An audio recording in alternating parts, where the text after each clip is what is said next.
A ver, normalmente cuando pensamos en la naturaleza, la imagen mental así como más automática que nos viene es la de una maquinaria perfectamente calibrada, ¿no? Claro, como un reloj suizo biológico, digamos. Exacto. O sea, pensamos en un potrillo que nace, se tambalea ahí unos segundos sobre sus patas y, vamos, en cuestión de minutos ya está buscando alimento él solo. Y es una escena súper reconfortante porque te da esa sensación de que la biología tiene un plan infalible. Eso es, como un código preinstalado que garantiza la supervivencia sí o sí. Pero cuando observamos a nuestra propia especie, ese supuesto manual de instrucciones parece que ha desaparecido por completo. Totalmente, se ha esfumado. Y eso es precisamente lo que vamos a explorar hoy en esta inmersión profunda. Para quienes nos escuchan, tenemos sobre la mesa un extracto fascinante y, bueno, bastante rompedor de Hernando Bernal, titulado Texto pegado. Un texto que no deja indiferente a nadie, desde luego. Para nada, y el objetivo de hoy es ambicioso.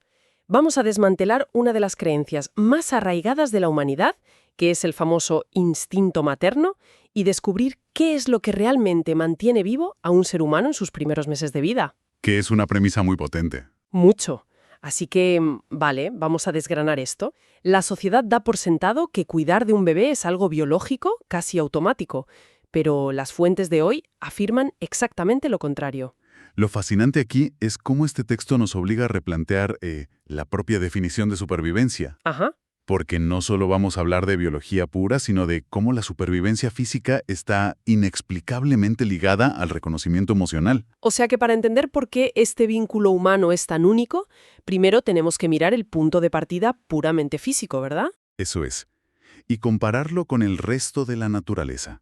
Bernal parte de un concepto fundamental llamado dependencia vital. Dependencia vital. Sí, el bebé humano nace en un estado de indefensión total.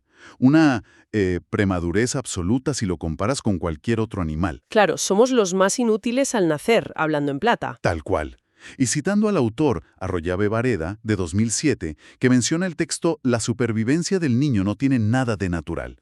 Un animal busca su alimento por instinto, pero un bebé humano no. No gatea hacia la nevera, vamos. Exacto. Al bebé humano no busca el seno por puro instinto autónomo. Hay que ponérselo en la boca, hay que limpiarlo, darle calor, o de lo contrario, pues muere. Es que pensándolo bien es como si los humanos naciéramos siendo una aplicación en fase beta. Me gusta esa analogía. Sí, como una beta totalmente inútil, sin un usuario externo que esté constantemente introduciendo comandos de supervivencia para que el sistema no colapse. Es ese otro del que habla el texto. Justo.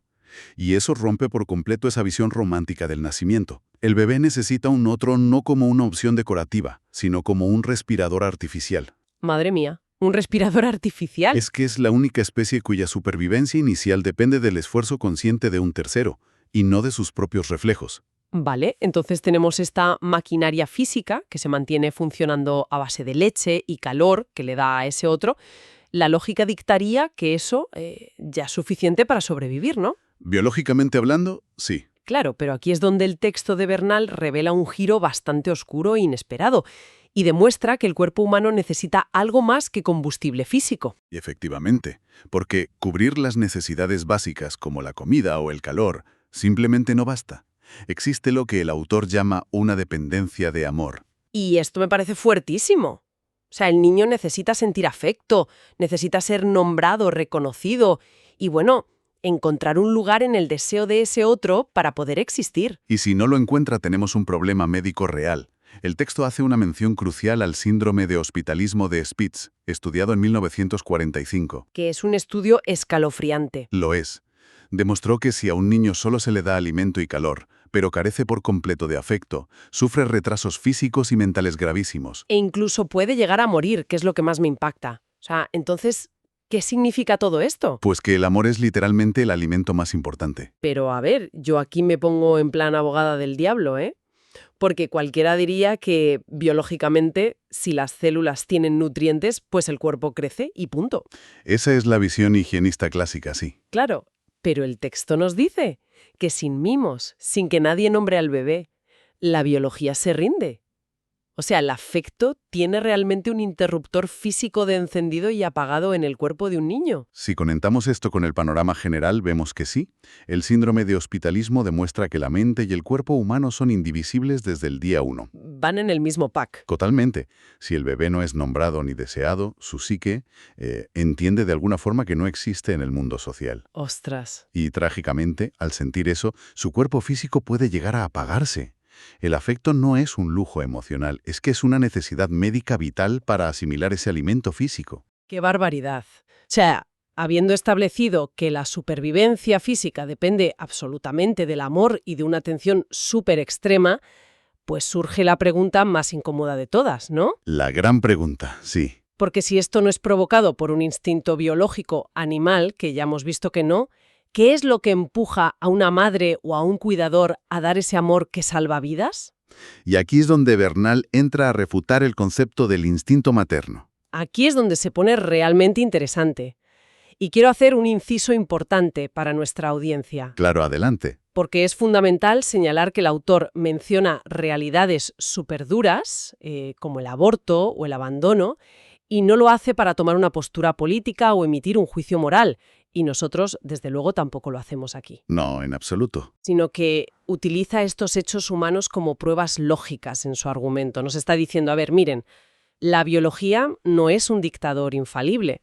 Si lo fuera, pues estas situaciones directamente no existirían. Esto plantea una pregunta importante. Si la biología no obliga, ¿qué lo hace? Y como bien señala Royave en el texto, al no ser del orden natural, pertenece al orden del deseo. Desde la perspectiva del psicoanálisis, claro. El deseo.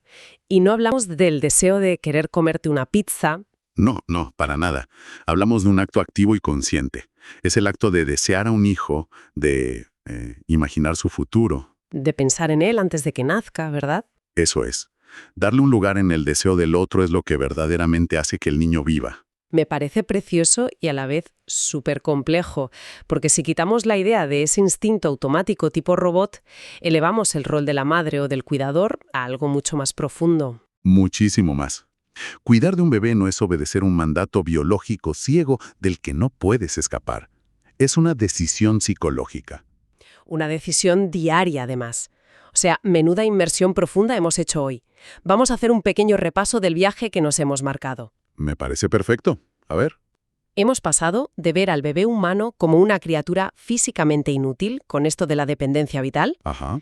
a descubrir que el amor, literalmente, salva vidas a nivel celular, por todo lo del síndrome de hospitalismo, y finalmente hemos derribado el mito del instinto materno para colocar en su lugar la fuerza enorme del deseo psicoanalítico.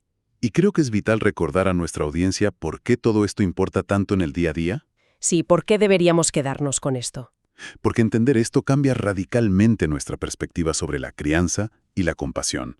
Sobre todo, alivia una barbaridad la culpa. Esa culpa tan típica de la maternidad y paternidad, ¿no? Exacto. La de quienes sienten que la crianza no les sale de forma natural o instantánea. Nos recuerda que el amor es una construcción, es una decisión diaria, y no un simple rasgo evolutivo que se activa solo. ¡Qué gran punto! Y bueno, para despedir esta inmersión, quiero dejar a quienes nos escuchan con una reflexión final, así un poco inquietante, que amplía la idea de este texto. A ver, sorpréndeme. Pues mira, si como bebés necesitamos absolutamente estar en el deseo del otro y ser nombrados para poder sobrevivir físicamente y sentir que existimos, vale la pena preguntarnos, Ajá. ¿alguna vez superamos realmente esa dependencia? Uf, qué buena pregunta. Claro, o sea, en nuestras relaciones adultas, en el trabajo, en nuestras parejas, ¿acaso no seguimos buscando desesperadamente que el otro nos reconozca, nos nombre y nos desee para sentir que nuestra existencia es real? Desde luego que sí. Pues ahí lo dejo. Algo para pensar detenidamente la próxima vez que anhelen, no sé, un me gusta en redes sociales o una palabra de afirmación en la oficina. Totalmente. Un cierre espectacular para cuestionarnos muchas cosas. Así que nada, nos despedimos por hoy animando a nuestra audiencia a que sigan cuestionando todo lo que consideran simplemente natural. Hasta la próxima. Hasta la próxima.